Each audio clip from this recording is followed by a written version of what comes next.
বিদায়ী টেস্টে এবারে সাকিব আল হাসানকে নিয়ে বিস্ফোরক এক মন্তব্য করলেন অ্যাঞ্জেলা ম্যাথুয়েজ। বাংলাদেশের বিপক্ষে প্রথম ম্যাচ শেষে যখন ম্যাথুয়েজ তিনি সংবাদ সম্মেলনে আসেন, ঠিক তখন ম্যাথুয়েজকে অবশ্য প্রশ্ন করা হয়েছিলেন সাকিব আল হাসানকে নিয়ে।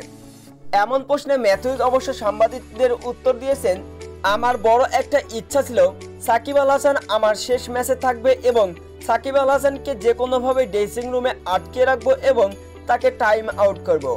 টাইম আউটের একটা বিতর্ক নিয়ে অবশ্য অ্যাঞ্জেলা ম্যাথুয়েজের এমন বিতর্কিত মন্তব্যে হাস্যরসের ছায়া পড়ছে সোশ্যাল মিডিয়াতে।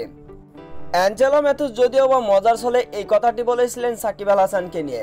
সাকিব আল হাসানকে নিয়ে অবশ্য আন্ডার-19 থেকে একই সাথে খেলে আসছেন বিশ্বসেরা অলরাউন্ডার সাকিব আল হাসান এবং শ্রীলঙ্কান অলরাউন্ডার অ্যাঞ্জেলা ম্যাথুয়েজ। 2006 কিংবা তার আগে থেকে অবশ্য সাকিব আল হাসানের সাথে বেশ ভালো সম্পর্ক অ্যাঞ্জেলা ম্যাথুয়েজের।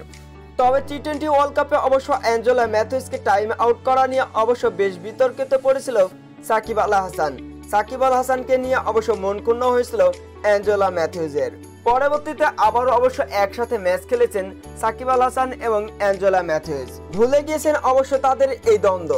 তবে এবারে নিজের বিদায়ী টেস্ট ম্যাচে অবশ্য সাকিব আল হাসানকে নিয়ে প্রেস কনফারেন্সে এমনই মন্তব্য করেন শ্রীলঙ্কান এই লিজেন্ড অলরাউন্ডার ক্রিকেটার অ্যাঞ্জেলা ম্যাথুয়েজ।